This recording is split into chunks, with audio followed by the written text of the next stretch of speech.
Chapter 25, Dental Hygiene Care Plan.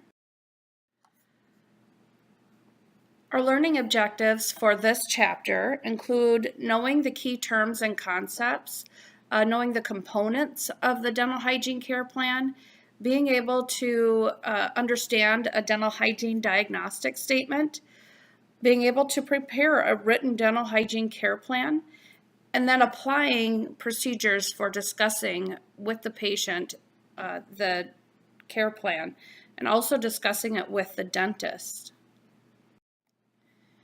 Preparation of a dental hygiene care plan, it needs to be of the entire oral cavity. We can't just look at one area of the oral cavity. We need to look at it as a whole, including the oral mucosa, the teeth, periodontal supporting structures, the patient's individual health factors. If they have diabetes, that's going to be a risk factor for periodontal disease, right? And then basic three-part plan. We're going to address the periodontal and gingival care, dental caries control, and then other supplemental care. Okay, so now let's talk about the description. A written care plan is just a prioritized sequence of evidence-based dental hygiene interventions. And these interventions are predicted on the dental hygiene diagnosis. That's our DHD. Remember, that is found in our Darby chapter 2 when we're saying it's due to and related to, right? Our integrated plans for care and control. How are we going to prevent this from happening? So what are we going to do and what is our patient going to do? Okay? And then integrated into a total treatment plan, not just what is being done that day, and contained within our scope of practice. So every state has a board of dentistry that is going to list what a dental hygienist can and cannot do. So preparation of a dental hygiene care plan continued, we have to have a rationale. And this is just to help us focus on what each patient needs. What are their risk factors? What is their history? We need to look at everything as a whole to then provide an appropriate sequence, okay? Our objectives are based on each person's needs, okay? It does need to be flexible and it needs to be realistic. And it's really important that you know those because things don't always go the way we expect them to go, right? And if they aren't responding to something or the patient can't afford something, then we need to look at, okay, what else can we do? It does need to contain goals. If you don't have a goal, then what's the purpose of doing it, right? So we're going to look at our goal. We're going to create goals with our patients, and that's going to be done through education and through our assessment that we've looked at. So we're going to educate and treat. And then provide specific interventions. Okay, what are we going to do to stop the etiology, to stop what is happening, the cause of what is happening? And then parts of a care plan include periodontal and gingival care. All right, so we're going to deal with our periodontal disease or our gingivitis, bleeding gums, possibly deep pockets, recession. If you think of all those things we went through in the periodontal sections, we need to look at that, right? And include that in our care plan because that's our foundation. Then we're going to look at dental caries control. How are we going to prevent this person, this individual, from getting dental caries? Okay, so maybe they've had it in the past, maybe they've never had it, and we don't have to do a whole lot, but we still need to give them appropriate home care, right? So, for our high caries risk, we're going to use our Cambra, right, for every patient. And then we find that somebody is a high caries risk. What are we going to do now? What interventions do we need to think about for this patient that's going to address their risk factors and their daily living? Okay, how are they going to fit it in? And then other supplemental care and other interventions. Components of a written care plan. First, we're going to look at the demographic data. So what is our patient's name, their age, their gender? All of those are going to be contributed and looked at when we're looking at risk factors, right? So then we want to look at the assessment findings and risk factors, okay? Maybe their age is part of a risk factor. Maybe their gender is part of a risk factor, okay? So then we're going to look at all of those components of the assessment. So the medical history, is there anything systemic? Is there medication that they're taking that maybe puts them at risk, maybe gives them xerostomia, right? And then just their overall health status. What is their ASA? Are they diabetic? Okay. Then we're going to look at their social and dental history. So have they had scaling and root planing in the past, right? That needs to be considered. What are some of their cultural habits or their cultural factors that maybe they can't use alcohol mouth rinse? Okay, maybe they don't use toothbrushes. So we need to look at all of those different social and cultural and dental histories. Have they had orthodontics? Sometimes orthodontics can resorb part of the root if it's done too fast. Then what? Okay, they don't have as much bone to lose. So we need to take that into consideration. Their clinical exam. Was there any findings on the extraoral or intraoral exam? Anything on their hard or soft tissues like decay or periodontal disease, okay? It's all going in there. And then we need to link the risk factors, okay? We're looking at the risk for increasing the chances of disease. So increased risk of systemic disease due to oral infections, and then the potential for compromised treatment outcomes. All right, then number 3, we're going to look at the periodontal diagnosis and status. So when we're looking at this, you're going to do this kind of in collaboration with the dentist, right? Because we can't always diagnose everything. And it's going to include a dental hygiene diagnosis, all right? Or a dental hygiene care plan, I should say. We've already done the dental hygiene diagnosis. All right. So there are guidelines for noting the periodontal diagnosis of care and the use of planning the dental hygiene treatment interventions, okay? And those are found in chapters 24 that we just went over.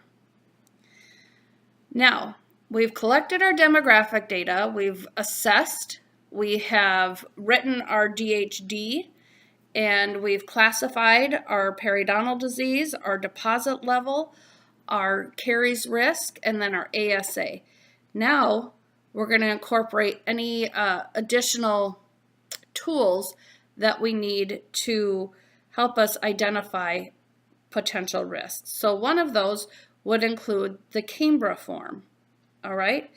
And that is the caries risk assessment tool. And this is put out by the American Dental Association, and they have 2 of them, one for children over the age of 6 and one for children that are 0 to 6 years old. So understanding the individual's risk for caries can guide us in our plan, right? So it's going to help us determine what kind of education and counseling they need and help us select treatment interventions. There's also one for periodontal disease. That's also going to help us guide us in our oral health education and counseling, and then identifying treatment interventions. Components of a written care plan continued are diagnostic statements. So you can see table 25-2, and it gives you a few examples of problems and the risk factors or etiology of the condition. But we also are going to use our Darby book, where we're combining the 8 human needs deficit. Now, this isn't generally something you're going to do out in practice, but for learning's sake here, we're going to always be identifying the human need deficit and then the etiology and what we're seeing, okay? So know that we're always here at school going to be identifying the 8 human needs deficit, which ones are included, okay?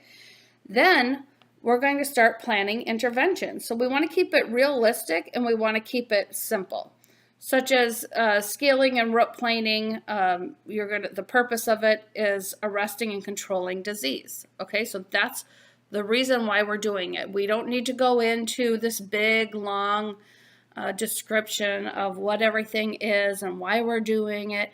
You know, don't get too scientific with your patients unless they request it. Sometimes they will, so you got to know it. But keep it real and keep it simple. Okay, don't overwhelm your patient.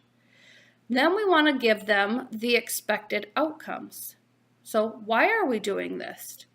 So we want at least one goal per intervention with a realistic time frame. Okay, the patient makes goals with guidance and motivational interviewing, which we're going to talk about in chapter 26.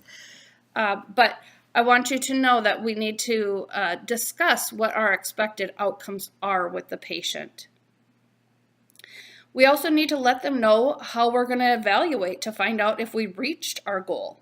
Okay, so we want to keep this time frame realistic. So generally, say you're doing scaling and root planing here, we're going to reevaluate the tissue. It usually takes about 3 to 4 weeks for the tissue to start healing up. So we do our reeval between 4 and 6 weeks if you're doing scaling and root planing. Okay, so we would tell our patient that the intervention here at school, what we're doing, our intervention is scaling and root planing. Then we're going to have a whole different intervention for them at home, right? And then if everything goes accordingly, we're going to reevaluate in 4 to 6 weeks, and we're expecting to see more reattachment, less swelling, less bleeding, okay? Then we want to move on to our appointment plan. We want to make sure that it's sequenced appropriately, okay? I'm sorry, when I was going over evaluation methods, that's not the time frame. We want to let them know what method we're going to use to reevaluate, okay? So we're going to reevaluate by measuring again in 6 months. And then our reevaluation is what I was talking about, which is 10. But we're at 9 here, which is the appointment plan. And you're going to outline the order of clinical performance. So we're going to start on the upper right quadrant, the second appointment, the lower right. Then we'll go to the upper left and the lower left. And then if you're in practice, maybe you want to say, you know, you have a couple cavities in the lower left. So at the end of that appointment, we're going to go ahead and move you over to the doctor's chair for some fillings. Okay. So we just need to make sure that everybody knows, or that the patient knows exactly where they're going to be and what's going to be done at each appointment. Now, you still need to get consent at every single appointment. All right. Then our reevaluation is new assessment data is going to be collected. Okay. So you're going to reprobe the whole mouth, and then you're going to determine whether or not the expected outcomes have been met. If they've been met, or if they haven't, then we need to create another plan, right? So as our plan, say everything's healed nicely, then we're going to determine how frequently that patient needs to come back for continuing care appointments. Okay, so you now need to, for us to stay ahead of this, we need to see you every 3 months for perio maintenance. Okay, hopefully that all makes sense. If you have questions, please let me know. Sequencing and prioritizing patient care. Our objectives are to provide evidence-based individualized care. So we're going to use our science that we've gained and all the articles that we read, and we're going to pick what is important for this particular patient. Then we need to eliminate or control the etiologic and predisposing disease factors. So are they modifiable risk factors, such as daily biofilm control, smoking, anything like that? Okay, then we want to eliminate the signs and symptoms of disease, which is then treating our dental caries and our periodontal disease. Then we want to promote and encourage our patient to have good oral health care at home and prevent the recurrence of disease. And this includes how frequently they need to come back for cleanings, for evaluations, for examinations, for fluoride, anything like that, along with their daily care. So the patient comes in and they have just fire after fire in there. Okay, we got to start putting some of these out. What do we start with? We start with what hurts. Okay, what is affecting the patient's daily living? Okay, the urgency of it. Then we want to start working on the existing etiologic factors. How much plaque is in their mouth? Okay, that needs to be removed on a daily basis. So we need to address that. Okay, yes, let's do this root canal. And then what I want to see you do now is start working on some of this biofilm control so we can prevent this in the future. Okay, then we're looking at severity and extent of the condition. And this is going to affect the number and length of appointments and the sequencing plan, okay? So findings that indicate the severity of gingival or periodontal infection include the color, size, and shape or consistency of the gingiva, probing depths, bleeding on probing, mobility of teeth, clinical and radiographic signs of attachment or bone loss. So we need to look at that and say, okay, this patient has, bleeding everywhere, but no bone loss. Well, then we're going to do what's called a gingivitis code. And that is where there's a lot of bleeding, a lot of inflammation, but there's no clinical attachment loss. So we're going to go in there and clean all of that out. Okay? That's going to be our priority. Then we need to look at the patient requirements. Okay? Do they need pre-med? All right? If they need pre-med, we want to make sure that we know that at least 10 days needs to pass between times that they're taking the antibiotics. They say 10 to 14 days. So you guys need to think of that when you get into clinic. We have several patients who need to take antibiotics. They can't come in every Wednesday or every Monday for you, or even twice a week for you if they need pre-med, right? They got to wait 2 weeks between their pre-medication. Then we need to look at systemic diseases, okay? What are we looking at? Does the patient have uncontrolled diabetes? We aren't going to get very far if they have uncontrolled diabetes. So we need to be referring them to their physician also. Get a med consult. If they're over 8, an A1C of 8, they're being sent for a med consult, okay? What about physical disabilities? Okay, these may require a little more time and adapting to the appointment plan or the appointment of that day due to, maybe they can't turn a proper way for you. Maybe they, are mentally slow and can't, like to talk a lot, take a lot of time to talk. But there's a lot of physical things. Do you need to transfer them from a wheelchair to the chair? That takes time. So you want to eliminate how many times you have to do that, right? But also, do they have to line up a ride to get to the appointment? So there's so many things to start considering when you're looking at an individualized care plan. So now you're going to present the dental hygiene care plan to the patient and present it to the dentist. So first you're going to present it to the dentist.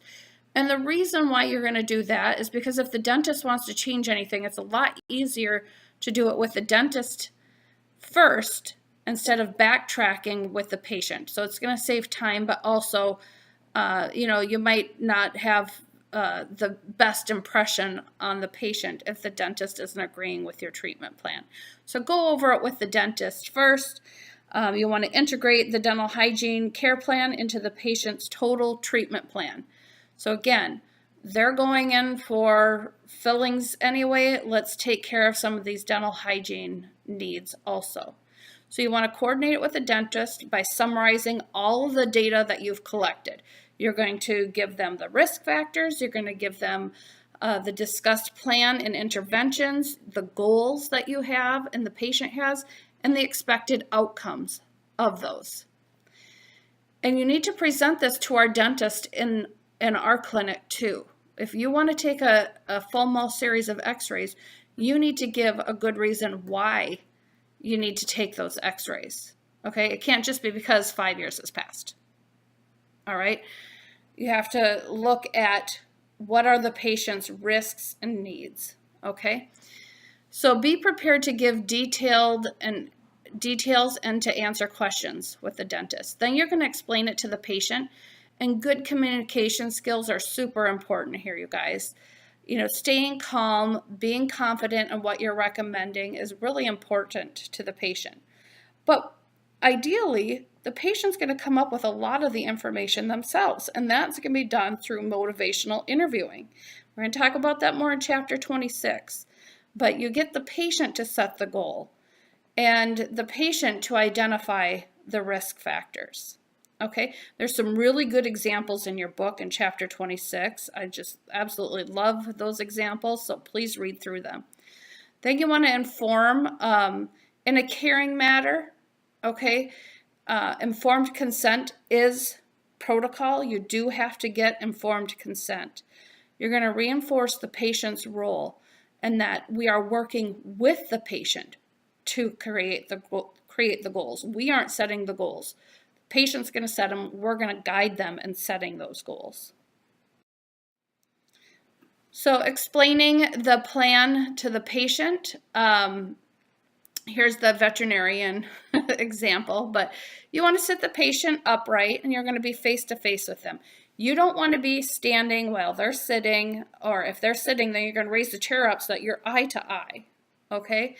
Use layman's terms. I would say that's probably the biggest error that I doc students on in clinic is that they start saying dental caries. Well, what was it to you guys before you came into dental hygiene school? It was a cavity, right? So that's how you get cavities, is what you say to the patient.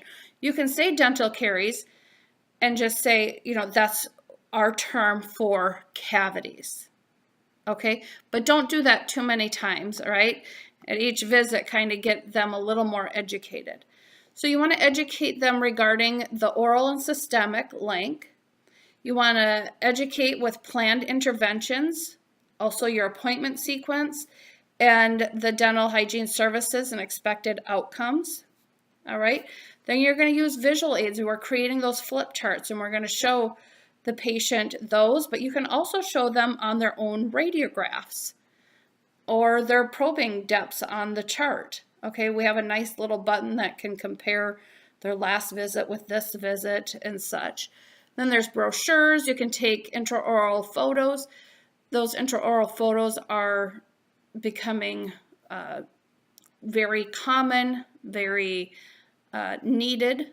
I will say needed because of insurance auditing. They want photos. If they can't see the decay on an x-ray, they want a photo of it. Okay. And then engage the patient in planning and setting goals. Be prepared to give detailed give details and answer questions for the patient. And then always make sure that they signed an informed consent. And what are the parts of informed consent? You're going to make sure that they know what we're providing them, its risks, its benefits, and also anything that maybe, the risks. So the risk of doing it and the risk of not doing it, I guess is what I'm trying to say. Okay, so there are risks with doing it. For instance, you're taking wisdom teeth out. Potentially, the nerve could have some damage to it, or you might feel numbness for a few weeks. The risk of not doing it is that there's a cyst developing around the tooth or whatever it is. It's laying in there.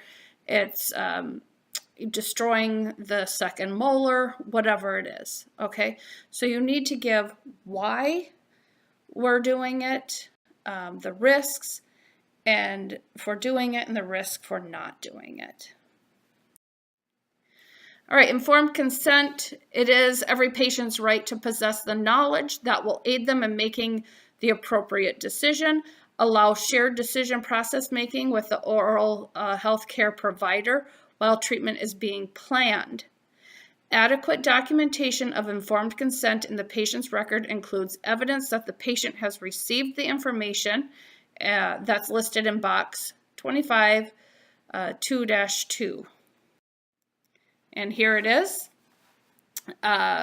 You guys can read through that, but those are all the parts of informed consent. You have to know this. Informed consent, so we want the diagnosis, the description of the patient's problem, the treatment, alternatives to treatment, and then risks and benefits of all proposed treatment, alternatives including physical and psychological effects, costs, and potential resulting problems.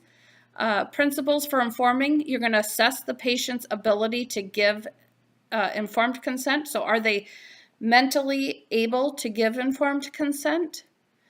You want to simplify the terminology so that the patient understands exactly what they're consenting to.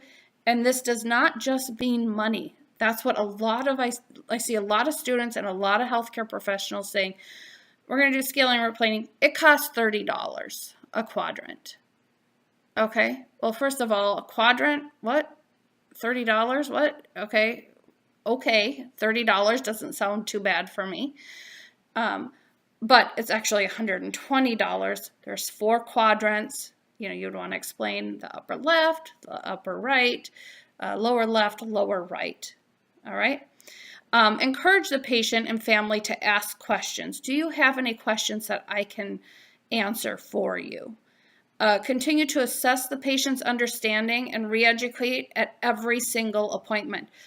Here at Herzing in the clinic, you're going to always take a plaque score and let the patient know how they've improved or gotten worse since you saw them 2 days ago, a week ago, 2 weeks ago, whatever.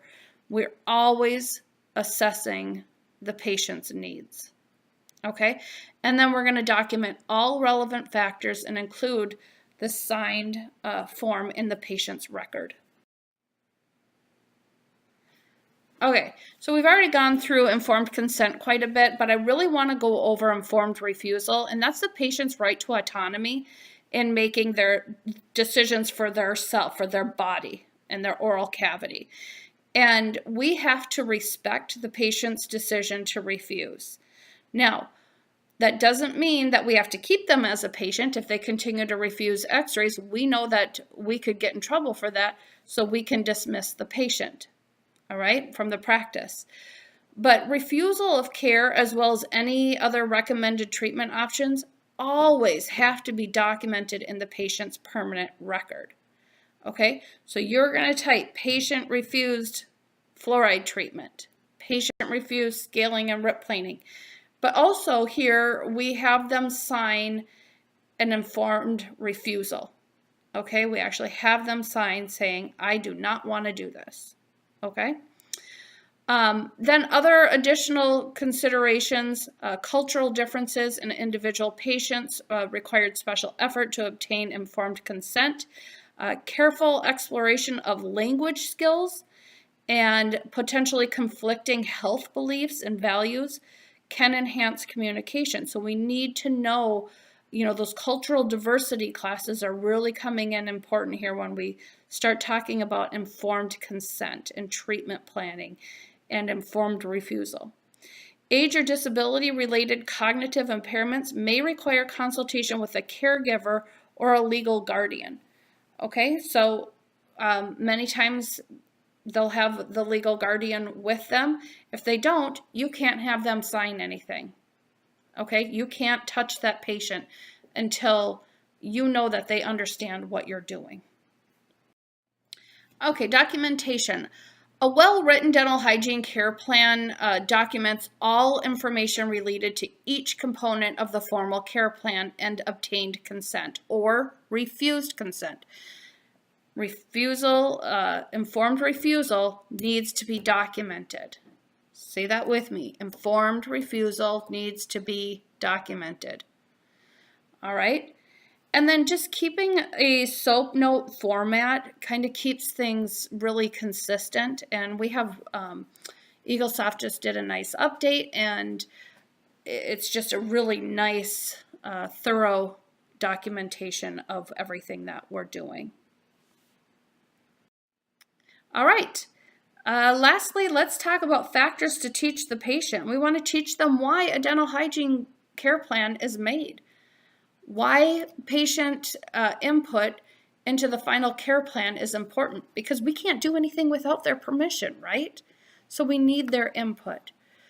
Then we want to talk about which parts of the plan are to be carried out by the patient. What is their role in this? Their role is to come to the appointments. Their role is to take care of their home care, to change some risk factors, okay? And to change their home care possibly. So, and then how do the roles of the patient and the team members, we want to teach them how they're interrelated, okay? So you're going to do this at home, we're going to do this here, and we're going to control together. We're going to control the disease, all right? And the spread of disease, right? We start thinking about those mothers of young children. We want to also control the spread of disease. So the patient's rights and responsibilities regarding informed consent is also really important to teach them, okay? It is their right to refuse treatment. We can't tell them everything they need to do. It is their body, all right? And then what are their responsibilities when they sign a informed consent, okay? This means that they understand what is being done.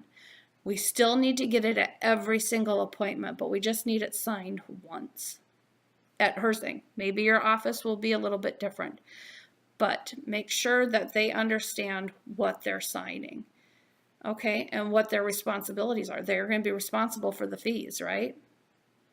Okay. All right. Thank you very much. If you have questions, let me know.